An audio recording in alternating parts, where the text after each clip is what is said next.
Bonjour à toutes et tous. Donc nous sommes ensemble pour cette première table ronde qui concerne l'alimentation saine et accessible. Puisqu'en fait, aujourd'hui, 8 millions de personnes sur le territoire font appel à l'aide alimentaire depuis la crise du Covid. Auparavant, c'était quand même 5 millions de personnes qui faisaient appel à cette aide alimentaire. Alors, même en France, nous ne sommes pas en capacité de nourrir l'ensemble de la population, ce qui est un problème en fait structurel. Devant l'échec des pouvoirs publics à assurer l'effectivité du droit à l'alimentation, la question que l'on peut se poser, c'est de savoir s'il n'est pas temps de repenser justement cette aide alimentaire et donc de faire en sorte que les citoyens puissent se nourrir en choisissant leur alimentation et en étant plus tributaires de l'agro-industrie. Donc qui, elle, déciderait seule de la façon dont elle produit, dont elle transforme nos aliments. Donc, quel pourrait être ce système qui permettrait à tous de se nourrir en assurant la qualité de l'alimentation qui nous est proposée ? Une piste d'actualité, c'est celle de la sécurité sociale de l'alimentation. Parce que le succès de la sécurité sociale pour la santé n'est plus à démontrer. Et donc, peut-être qu'il serait souhaitable qu'il y ait donc la sécurité sociale de l'alimentation. En fait, les citoyens pourraient ainsi décider des modes de production et de transformation des produits qu'ils pourraient acheter. Ce qui pourrait aussi améliorer la transparence qui se réalise entre les producteurs et les consommateurs. Donc, en cela, peut-être aussi que les projets alimentaires territoriaux montrent la voie. C'est ce dont on discutera tout à l'heure. Ils ont été mis en place en 2014 et reposent sur la volonté locale de travailler en commun à partir des spécificités des territoires, mais aussi des acteurs qui sont présents sur ces territoires. Et enfin, nous sommes à 8 mois de l'échéance de la loi Egalim. Donc, on voudrait faire un bilan par rapport à cette loi qui était censée permettre un réel débouché pour les produits locaux, durables, par un effet de levier, notamment de la commande publique, mais aussi par le biais de la restauration collective publique. Donc, pour parler de ces différents sujets, nous sommes ravis d'accueillir Dominique Paturel, donc docteur en sciences de gestion et chercheuse à l'INRA de Montpellier. Donc, Dominique, votre travail porte sur l'accès à l'alimentation durable pour toutes et tous, et plus particulièrement pour les personnes en situation de précarité. Donc, j'espère que vous pourrez nous présenter vos différents axes de recherche. Est aussi avec nous, et je le remercie, Mathieu Dalmé, qui est représentant du collectif pour une sécurité sociale de l'alimentation. Et donc, merci beaucoup d'avoir accepté notre invitation. Donc, j'espère que vous pourrez nous expliquer quel est le rôle de ce collectif, comment vous l'organisez, etc. Donc, est aussi présent à nos côtés, mais en visio, Monsieur Philippe Poitreau, donc agronome du pôle agro-environnement du bureau d'études associatif Solagro. Et donc, peut-être pourra-t-il nous présenter l'association, les missions et les objectifs donc, de Solagro. Je vous remercie. Je vais donner en premier lieu la parole à Dominique Paturel, si vous pouvez vous présenter et puis nous expliquer un petit peu quelles sont vos recherches. Merci beaucoup. Mais écoutez, bonjour à tous et merci beaucoup pour cette invitation sur cette table ronde qui va nous permettre certainement de pouvoir peut-être faire émerger cette idée de sécurité sociale de l'alimentation et surtout de voir comment on va vers elle. Alors donc moi je travaille depuis maintenant une quinzaine d'années sur les questions d'accès à l'alimentation et cette question-là elle est arrivée parce que je suis dans une équipe qui travaillait sur le renouveau des circuits courts et qui donc a regardé qu'est-ce qui se passe pour les agriculteurs qui sont sur ces voies de commercialisation, mais surtout qu'est-ce qui se produit dans le lien avec les consommateurs qui finalement viennent acheter directement aux producteurs. Alors cette expérience-là, elle est extrêmement importante et intéressante dans notre paysage aujourd'hui, puisque finalement c'est une forme d'apprentissage, de reconnexion entre consommation et agriculture, et ça c'est quand même le premier point à prendre en compte dans la mesure où depuis 50 ans, nous les consommateurs d'une part, mais les autres professionnels du système alimentaire, et en particulier les paysans, étions dans une situation de coupure. Il n'y avait pas de lien direct. Et donc, cette forme de renouveau des circuits courts a permis de reposer cette question-là de cette façon-là. Sauf que, en regardant d'un petit peu plus près qui étaient ces consommateurs, ben, je me suis rendu compte quand même assez rapidement qu'on était quand même avec des consommateurs qui se posaient des questions autour de ces questions de système alimentaire, et qu'en tout cas, ceux qui étaient sur des petits revenus étaient relativement absents. Et parce qu'ils étaient absents, on a regardé un peu comment ils faisaient, c'est là qu'on s'est rendu compte qu'il y avait quand même une place assez importante de cette filière de l'aide alimentaire, avec une politisation de cette filière de l'aide alimentaire depuis 2008, qui apparaît dans l'espace public depuis 2008, et qui, petit à petit, entre 2008 et aujourd'hui, nous amène à cette situation de 8 à 9 millions de personnes qui accèdent à l'alimentation de cette façon-là. Voilà. Et c'est la prise de conscience petit à petit, et le travail à travers les enquêtes de terrain qu'on a pu faire, qui a été de se poser la question, mais comment dans un pays comme la France, où finalement on n'a pas de problème de production, on n'a pas de problème de distribution, on n'a pas de problème de transformation, on peut accepter qu'une partie de la population, parce qu'elle a des petits revenus, soit assignée à accéder à l'alimentation de cette façon-là. Voilà un petit peu comment la question s'est imposée. Très bien, merci beaucoup. Peut-être Mathieu Dalmé, vous pourriez nous présenter un petit peu ce qu'est pour vous la sécurité sociale, l'alimentation, etc. Merci. Oui, merci. En tout cas, comment on en est arrivé là. Donc moi, j'ai une formation d'agronome et je fais partie d'une association qui s'appelle Ingénieurs sans frontières Agrista. Et l'objectif, c'est de défendre d'autres formes d'agriculture et la souveraineté alimentaire, qui est pour nous un idéal, en tout cas démocratique, de reprise en main de notre système de l'agriculture et de l'alimentation, principalement avec des objectifs de transformation agricole autour des droits des paysans et de l'ensemble des travailleurs qui vont être présents en agriculture et dans l'alimentation, et puis de respect de l'environnement. Et c'est avec cet objectif de transformation du monde agricole qu'on en est venu, en fait, à la fois en découvrant les travaux de Dominique Paturel, portés également par Réseau Civam, qui est un réseau agricole qui s'est beaucoup intéressé à ces questions, et puis en travaillant, et j'ai eu la chance de travailler là-dessus au sein de la Confédération paysanne, sur l'impasse qu'il y a à essayer de transformer le monde agricole en pensant uniquement des politiques agricoles, notamment parce qu'on ne s'attaque pas à la variable d'ajustement qu'est l'alimentation dans le budget des ménages, et qu'elle a toujours été, et qu'elle nous empêche aujourd'hui de penser l'accessibilité de tous à des produits qu'on estime nécessaires pour répondre aux enjeux de la transformation agricole pour des questions sociales et environnementales notamment. Et donc, avec l'ensemble de ces enjeux-là qu'on a pris en main, il y avait aussi le travaux de Réseau Salariat, et notamment de Bernard Friot, sur qu'est-ce que la sécurité sociale comme possibilité de construire autre chose dans le monde économique actuel pour penser l'organisation démocratique d'une filière. Et à coup d'échanges bilatéraux avec un petit peu toutes ces organisations, on s'est dit qu'il fallait partir sur l'idée d'une sécurité sociale de l'alimentation pour poser la question de quelles institutions on peut donner à une organisation démocratique de notre filière agricole et alimentaire qui répondent à l'ensemble des enjeux. Et on a proposé à tout le monde de se réunir et de travailler ensemble et on a créé finalement ce collectif pour une sécurité sociale de l'alimentation il y a 1 an et demi maintenant, avec donc les organisations que j'ai déjà citées, également la Confédération paysanne. On travaille aussi avec le Miramap et le Secours catholique et d'autres organisations qui nous rejoignent comme Mutual, l'UFAL, l'Atelier paysan et des gens comme ça. Voilà. Merci beaucoup. Alors, je vais passer la parole à Monsieur Philippe Poitreau.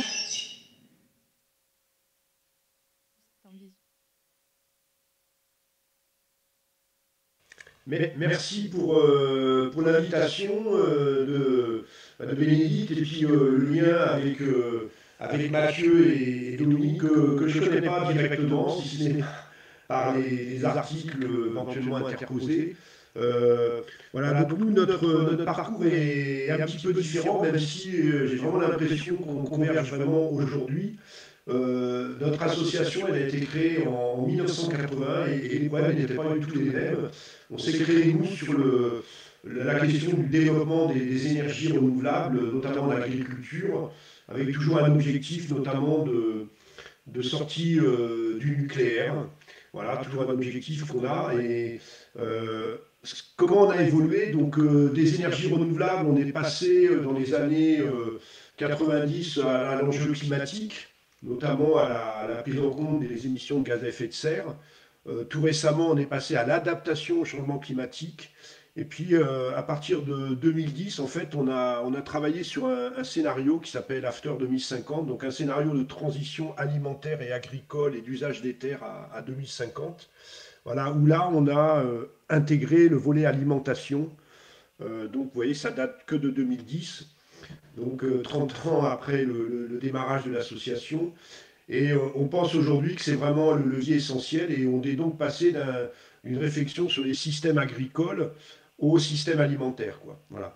Et on a eu la chance en fait de participer à un programme de recherche là, piloté par l'unité RN où il y a Emmanuel Casguillot et le professeur Serge Herzberg sur un projet qui s'appelait Bionutrinet sur l'impact d'une alimentation, enfin des bio, sur la santé, sur l'environnement et sur le volet économique.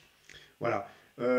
Et donc on travaille beaucoup sur qu'est-ce qu'une alimentation durable et en tout cas une alimentation saine qui est en adéquation avec les recommandations nutritionnelles, quoi. Merci pour ces présentations.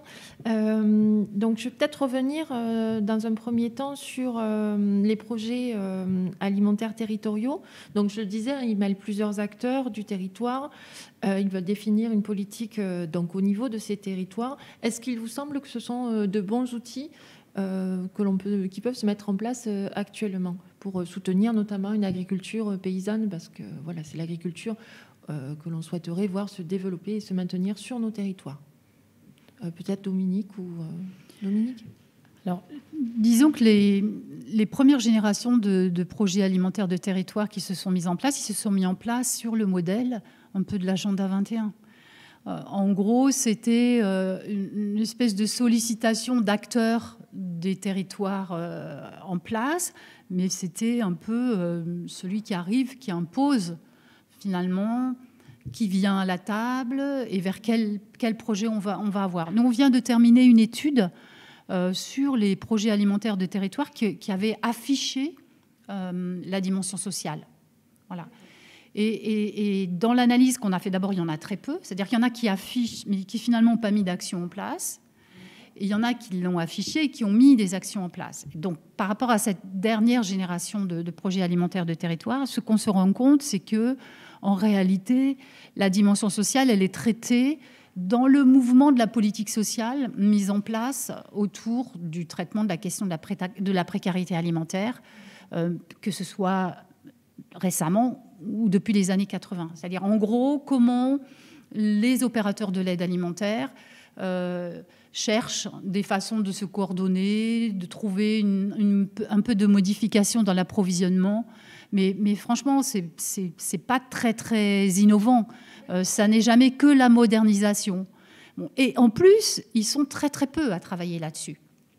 Mais il y a quand même deux exemples qui sont intéressants.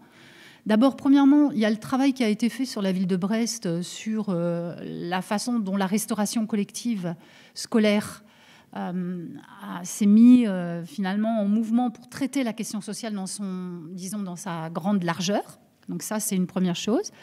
On a aussi un projet alimentaire de territoire qui s'est mis en place dans le Vaucluse, où pour la première fois, on a vu conjointement des analyses de diagnostic faites à la fois sur la question agricole et à la fois sur la question sociale.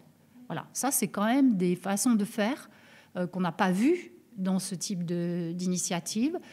Et le dernier projet, qui est entièrement tourné sur ces questions d'alimentation d'un point de vue de la question sociale, c'est ce qui s'est mis en place à partir d'un acteur qui est un pays, dans une coordination avec ATD Quart Monde, donc en Lorraine, et qui travaille sur ces questions-là. Mais c'est une dynamique qui s'appuie sur une dynamique locale qui est là, qui est présente depuis longtemps, et qui, à un moment donné, va s'inscrire dans cette proposition de projet alimentaire de territoire.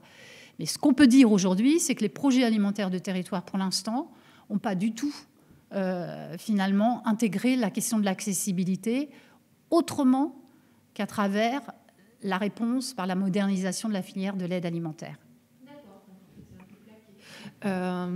Qu'est-ce que Mathieu peut-être a ajouté à cette question-là? Oui, je suis complètement dans la ligne de ce qu'a dit Dominique. Moi, j'ai beaucoup travaillé au sein des réseaux agricoles sur les projets alimentaires territoriaux. On a été très critiques sur 2 points. Le premier, c'était surtout le manque de moyens extrêmement fort qui a été alloué à cette politique, qui a été une forme d'affichage, mais derrière, une disparité très grande entre les territoires, parce qu'il n'y avait pas de possibilité pour l'animation. Donc, effectivement, si on cherche bien, on peut se dire que c'est un outil intéressant, parce qu'il y a des territoires qui ont réussi à en faire quelque chose d'intéressant, mais dans la globalité, ça a été une façon d'afficher qu'il se passait des choses sur ces questions, tout en laissant les territoires avec leurs faibles moyens de répondre aux enjeux agricoles et alimentaires. Et donc, un peu une catastrophe par rapport aux ambitions de transformation agricole et alimentaire qu'on peut se donner. Et le deuxième souci, c'est la prise en main des chambres d'agriculture sur cet outil avec Terres en Ville, qui a globalement fait en sorte qu'il n'y ait pas de transformation agricole autour de ça. C'est-à-dire qu'on avait d'un côté les réseaux alternatifs agricoles pas du tout en mesure de répondre aux sollicitations de par les volumes produits, et de l'autre, des réseaux agricoles qui produisent les volumes mais qui n'avaient pas du tout envie de transformer leurs pratiques, et qui ont mis la main sur cet outil pour faire en sorte que pas grand-chose ne change. Et donc à la fois, Dominique le disait sur ces questions de l'aspect social et de l'aide alimentaire, on est allé vers des choses assez classiques et on n'a pas pris à bras-le-corps la question du droit à l'alimentation. Mais sur les questions agricoles, le potentiel de transformation agricole qu'a, à mon avis, la demande publique et la commande publique n'a pas du tout été prise en main aujourd'hui par cet outil. D'accord, merci beaucoup donc, pour ces éléments, parce qu'en fait on les présente toujours comme quelque chose de très très positif, les PAT, donc voilà, c'est bien aussi de remettre les choses en perspective.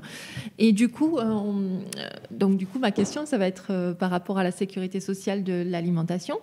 Alors, on en parle souvent aussi à l'Assemblée, c'est l'année dernière, me semble-t-il, on a mis en avant plutôt les chèques alimentaires. Est-ce que vous pourriez nous dire un peu la différence fondamentale entre une sécurité sociale de l'alimentation et les chèques alimentaires qui sont plébiscités en disant, ben voilà, les gens ils vont pouvoir acheter une alimentation grâce à ces chèques, on fait une aide, etc. Donc, est-ce que vous pourriez nous dire la différence peut-être entre les deux types de modèles? Donc, je ne sais pas qui veut prendre la parole. Mathieu ? Alors, je commence. C'est difficile de rentrer dans le détail parce qu'aujourd'hui, on parle de chèque alimentaire, mais on n'a pas encore le vrai projet gouvernemental et promis par Emmanuel Macron pour définir qu'est-ce que ça va être. Et suivant les modalités, il peut y avoir plus ou moins de critiques.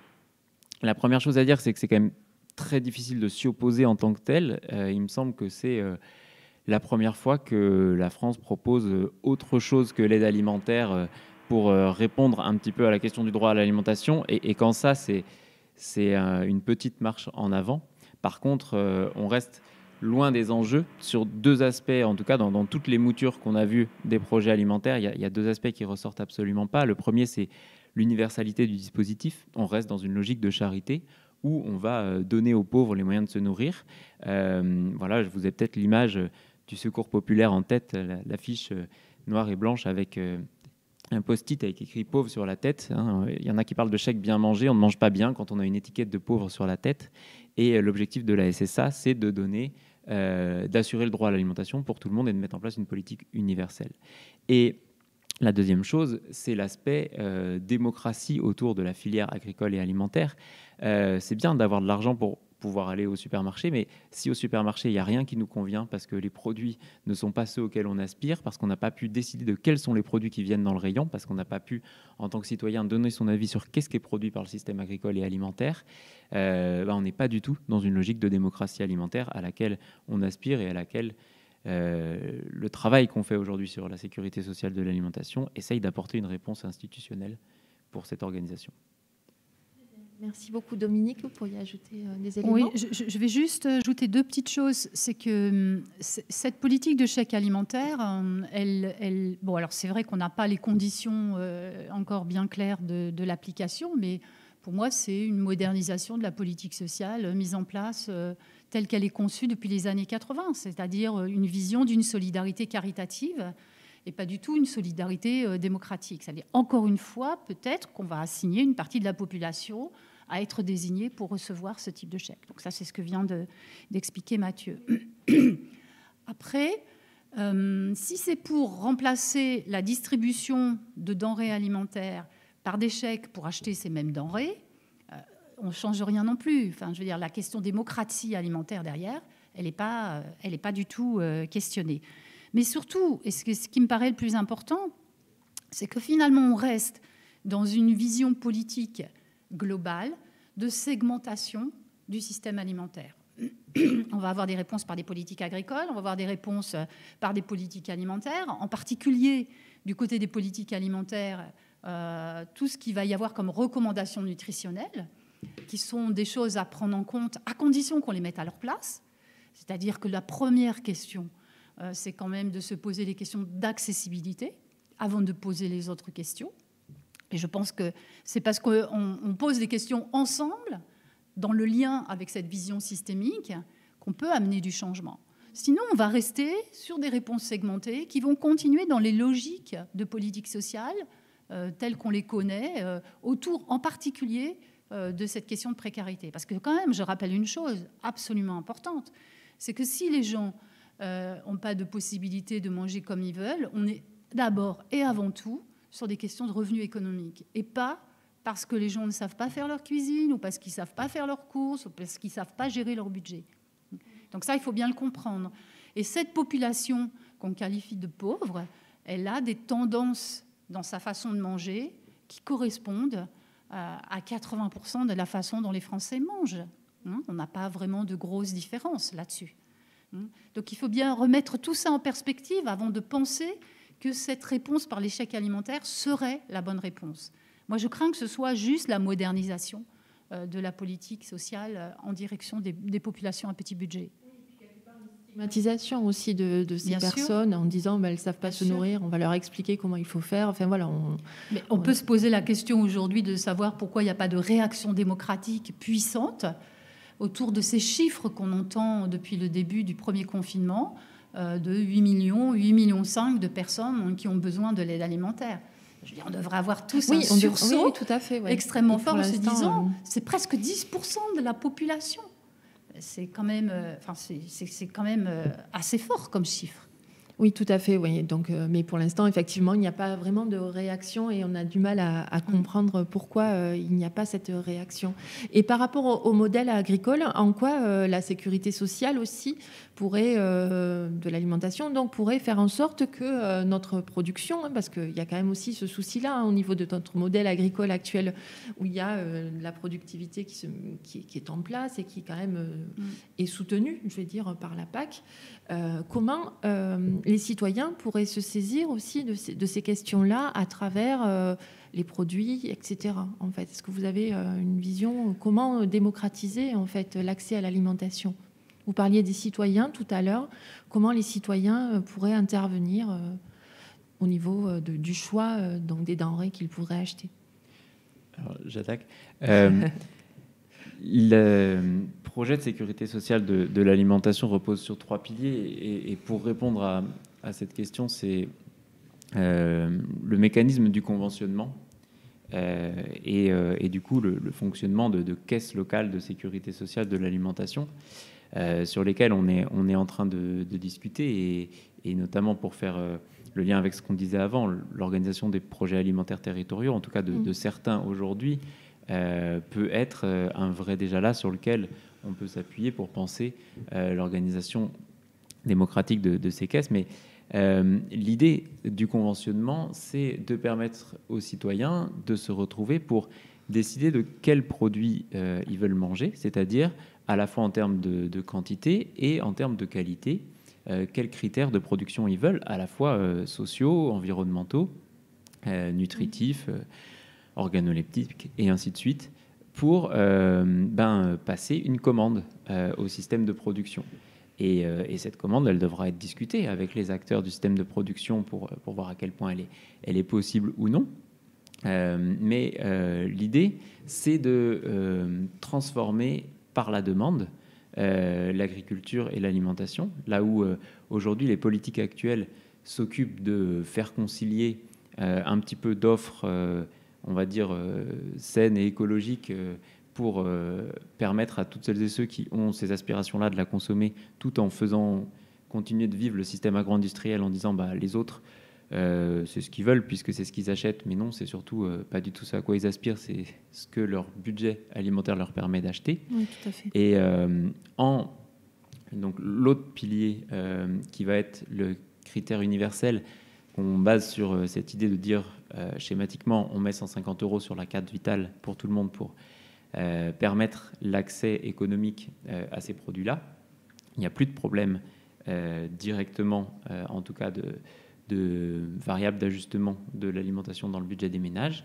On a cet accès qui est possible et on a la possibilité de dire ce qu'on veut manger en établissant les critères, les cahiers des charges et en proposant aux acteurs du système alimentaire d'y répondre. Donc c'est une façon de ne plus faire dépendre l'orientation du système agricole et alimentaire des décisions politiques de la PAC ou autres qui viendront après. Bien sûr, c'est intéressant de se réapproprier et de ne pas du tout perdre le combat sur ces questions.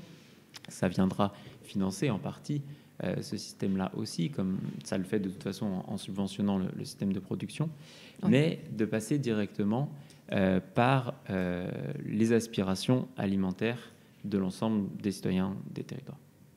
Très bien. Dominique ? Donc pour continuer sur cette idée, vous voyez aussi que dans cette forme d'organisation, que ce soit le conventionnement ou bien les caisses locales de l'alimentation, donc derrière, vous voyez, c'est le modèle du régime général de la Sécu, donc ça veut dire que c'est possible, puisqu'on le vit déjà. Tout à fait. Il y a des infirmières, des médecins qui sont payés et qui rentrent dans ce système, donc on sait que c'est possible. Mais par contre, on a un gros travail à faire sur les questions démocratiques, c'est-à-dire qui va être dans ces caisses locales, comment l'ensemble des gens vont pouvoir y participer, en sachant qu'on est quand même aujourd'hui dans une démocratie qui a du mal à se réaliser en dehors de la représentation. Oui. De la représentation et surtout de l'existence des experts sur ces questions-là. Donc ça va être aussi un travail extrêmement important.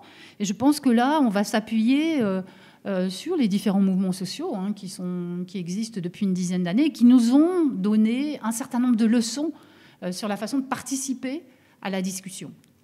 Moi, j'attire aussi l'attention sur le fait que sur ces questions d'alimentation, on va retrouver quand même beaucoup de femmes et que la parole des femmes dans cette question d'accès à l'alimentation, aujourd'hui, elle est quand même beaucoup passée sous silence. Et donc, on va devoir travailler à cette question-là. Et par exemple, dans ces modèles démocratiques qu'on pourrait mettre en place dans ces caisses locales, moi, je pense qu'il ne faut pas éliminer la question de la représentation. Donc ça, on pourra continuer à en discuter. On ne va pas non plus se passer de l'expertise des uns et des autres sur les différentes activités du système. Mais moi, je pense par exemple que le travail en groupe de pairs, il va être extrêmement important. L'expérience qu'on a, nous, dans un certain nombre de programmes de recherche, d'avoir travaillé avec des femmes sur ces questions de démocratie et d'alimentation, nous montre qu'on y est arrivé parce qu'on a fait des groupes de femmes et qu'on a cherché ensemble la façon de coordonner ce travail entre les différents groupes pour y arriver. Et donc je pense que ce travail démocratique, il faudra qu'il soit en place aussi. Et il faut qu'il soit présent dans cette réflexion de la démocratie alimentaire à l'aune des bassins de vie. Et ça sera extrêmement important. Et le dernier point sur lequel je voudrais insister, c'est la question du droit à l'alimentation. On est dans une démocratie qui fonctionne en particulier par le fait de voter des lois à l'Assemblée nationale. Oui. D'accord ? Qui est basée en particulier sur cette idée de prendre en compte l'individu comme sujet et le sujet ayant des droits. Donc, ce qui veut dire que la question du droit à l'alimentation va être assez important à discuter dans cette instance-là. Il va falloir l'amener. En sachant qu'aujourd'hui, le droit de l'alimentation, il existe à l'échelle internationale et que le constat qu'on peut faire, c'est qu'il n'est pas effectif dans les pays du Nord et en particulier en France. C'est une des raisons pour lesquelles nous, on propose un droit à l'alimentation durable. Et on ne rajoute pas le qualificatif durable simplement pour faire joli ou être dans l'air du temps. Mais c'est parce que dans cette notion de durabilité, on s'appuie sur la vision systémique, c'est-à-dire reconnexion de l'alimentation avec ses conditions de production, pas simplement les conditions agricoles, mais de distribution et de transformation, et surtout les conditions sociales dans lesquelles l'ensemble des travailleurs se retrouvent sur ces activités du système alimentaire. Et durable, parce que dans cette idée de durable, on met en avant le fait que l'alimentation ne peut pas être prise en compte, les denrées alimentaires ne peuvent pas être prises en compte comme des marchandises comme les autres, c'est-à-dire discutées dans des traités internationaux, dans le modèle du marché capitaliste. Et donc, on pense qu'il y a une possibilité de marché qui ne soit pas capitaliste, dans lequel on puisse travailler sur un modèle comme celui de la sécurité sociale. Et pour faire rupture avec ce droit à l'alimentation qui est pensé à l'échelle internationale, on le qualifie de droit à l'alimentation durable. Et c'est d'autant plus important qu'on est dans une période où on a un certain nombre d'associations caritatives, en particulier de lutte contre la pauvreté, qui arrivent avec ce plaidoyer au niveau du droit à l'alimentation, mais qui ne questionnent pas le statut des denrées alimentaires comme marchandises. Et donc, si c'est pour faire ça, on ne va pas avancer beaucoup plus que ce qu'on a fait jusqu'à maintenant. Donc, c'est pour ça que cette question du droit à l'alimentation durable à discuter au sein de ce qui est le lieu de décision pour nous, à savoir l'Assemblée nationale, est extrêmement important. Oui, après avoir ces débats-là au niveau de l'Assemblée nationale, oui. C'est très complexe en fait, parce que tout ce qui est notamment production agricole, lorsqu'on veut discuter de ces sujets-là, en n'étant pas agriculteur, déjà il y a une barrière, parce que comme on m'a dit, en fait, en tant qu'agriculteur, on sait ce que l'on fait, donc on n'a pas besoin que les citoyens viennent se mêler de notre travail. Et ce qui m'a aussi été dit lors d'une audition, par exemple, c'est de dire les gens, ils ont besoin d'acheter ce dont ils ont envie, ils n'ont pas trop de moyens. Et si nous, on ne produit pas des aliments pour ce marché-là, eh bien, de toute façon, ça sera importé de produits avec des conditions sociales de pays étrangers, avec des conditions sociales moins-disantes, etc. Donc, du coup, ça justifie le fait qu'on continue à produire et pas à améliorer l'alimentation. Oui, donc ce que je voulais dire, c'est qu'on a la chance en France d'avoir un plan qui s'appelle le PNNS, le Plan National Nutrition Santé, qui donne quand même une direction, des axes de travail sur comment bien s'alimenter, et notamment avec des recommandations nutritionnelles, comme par exemple consommer plus de produits végétaux et non contaminés par les pesticides, moins de produits ultra transformés, plus de produits bruts. Voilà, donc nous on a eu cette chance aussi donc de travailler avec l'unité RN où travaillait Serge Herzberg qui a élaboré les nouvelles recommandations nutritionnelles au Conseil de la santé publique, avec aussi Emmanuel Casguillot, et donc on a étudié à peu près les régimes de 30 000 personnes avec des gens qui consommaient des aliments bio et d'autres qui n'en consommaient pas. Et c'est vrai que la conclusion de ce travail, c'est que plus on consomme des produits biologiques, plus on consomme végétal, et l'alliance des deux fait qu'on a à la fois un moindre impact environnemental et une meilleure adéquation nutritionnelle, donc en fait une meilleure santé, c'est-à-dire des risques beaucoup moins élevés d'obésité, de surpoids, de diabète, de cancer. Voilà. La question quand même qui est bien au cœur de notre discussion d'aujourd'hui, c'est que on a quand même relevé pour ces consommateurs un coût d'alimentation plus élevé, pour être précis d'1,70 € par jour, ce qui n'est pas négligeable, et donc notamment si on le rapporte à l'objectif par exemple de 5 € pour la sécurité sociale alimentaire par jour. Voilà. Et donc tout le travail aujourd'hui, c'est qu'on voit vers quel type d'alimentation il faudrait aller, et la question c'est ce différentiel de coûts. Et donc c'est en ça que à la fois des démarches comme la restauration collective, qui permet aux collectivités d'opérer une péréquation la sécurité sociale alimentaire, voilà, ou d'autres pistes comme les circuits courts, les coopératives de consommateurs, les AMAP, peut être des démarches qui vont permettre de limiter ce gap, qui pourrait l'être aussi si l'État à la fois appliquait notamment le principe pollueur en agriculture, donc qui pollue nos nappes, qui détruit la biodiversité, donc rendrait l'agriculture intensive finalement plus coûteuse. Et l'intérêt aussi d'investir dans ce type d'alimentation, c'est que les maladies chroniques coûtent très cher à l'assurance maladie, puisque à peu près 5 milliards d'euros de plus supplémentaires chaque année. Et donc finalement, une alimentation saine permettrait de réduire ces coûts de l'assurance maladie, qui pourraient être finalement, cet argent économisé pourrait être mis dans la sécurité sociale alimentaire. Et donc par rapport à ces questions-là, peut-être que vous avez une réaction, Dominique ou Je pense que ce qui est important de comprendre, c'est que ça fait 50 ans qu'on est dans cette situation de manger ce qu'on a dans nos assiettes sans nous poser la question des conditions dans lesquelles ça a été produit. Et donc c'est assez normal qu'on ait en face de nous des acteurs, en particulier du système agro-industriel, qui nous posent des questions de façon binaire, qui sont de dire ah oui, mais les gens, ils ont l'habitude de manger ça depuis 50 ans. Si on ne le produit pas dans ce modèle industriel, eh bien, personne ne nous achètera nos produits. Donc, c'est ça. Oui, bien sûr. Mais si on ramène la question démocratique au centre de nos questions sur l'accès à l'alimentation, on voit bien qu'on ne peut plus poser les choses de la même façon. Ça veut dire que oui, bien sûr, on peut nous dire ça, mais c'est bien aussi pour ça qu'on pense qu'il y a d'abord d'une part un travail en termes de transition. Je veux dire, l'ensemble des habitants d'un pays comme la France ne sont pas complètement idiots.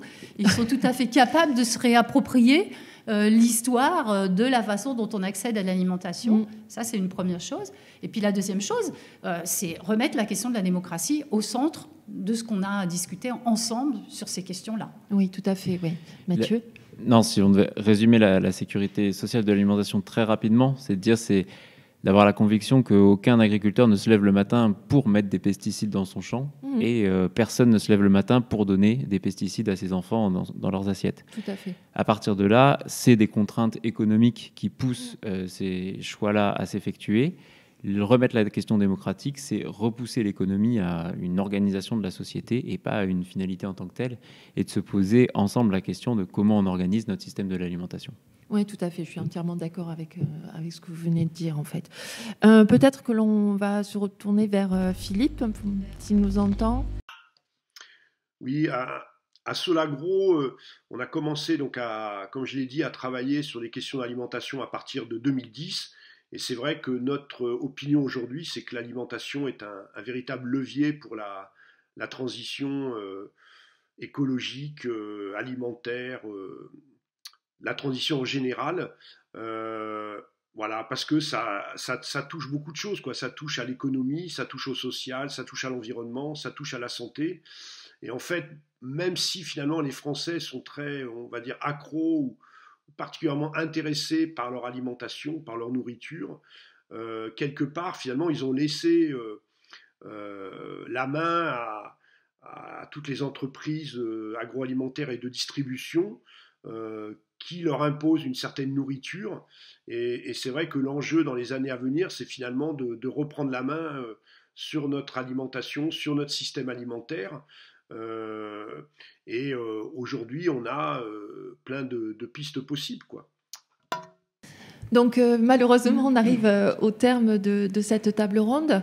Donc peut-être quelques mots de conclusion par rapport à la transformation aussi de ce modèle qui peut être en lien avec la demande et pas axé sur la production, mais reprendre ce que vous disiez, c'est-à-dire remettre les citoyens en gros au centre de cette question-là et la démocratie aussi. Et j'ai bien apprécié que vous disiez que les gens ne sont pas idiots, parce que c'est exactement ça. On considère toujours que les gens ne sont pas en capacité de savoir qu'il faut qu'ils se nourrissent correctement. Donc voilà.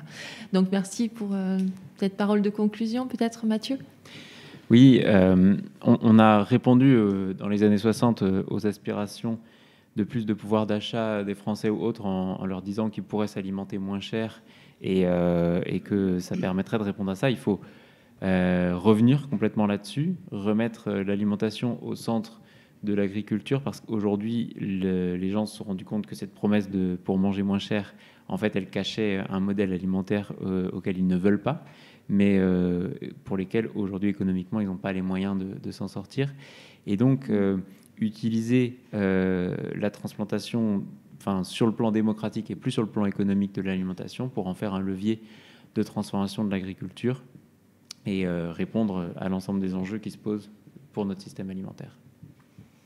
Oui, merci beaucoup, effectivement. Dominique, peut-être aussi une parole de conclusion ? Disons qu'en conclusion, ce que je voudrais dire aussi, c'est que l'alimentation, ça doit être considéré comme un objet politique extrêmement important sur lequel l'ensemble des habitants d'un bassin de vie, l'ensemble des habitants de ce pays doivent avoir leur mot à dire quand on sait aujourd'hui les enjeux que peut avoir, disons, l'alimentation comme poids dans le changement climatique. Donc ça paraît être au centre des questions. Après, la deuxième chose qui me paraît super importante, c'est que pour que ça puisse être un levier, il faut changer aussi la façon d'y réfléchir et de l'aborder dans cette dimension systémique. Ça veut dire que si on travaille uniquement sur le fait de se préoccuper de la production agricole ou des activités de distribution ou simplement des consommateurs qui doivent manger mieux, etc., on va continuer à réfléchir dans le même cadre de pensée, dans le même paradigme que celui qui a mis en place ce système alimentaire.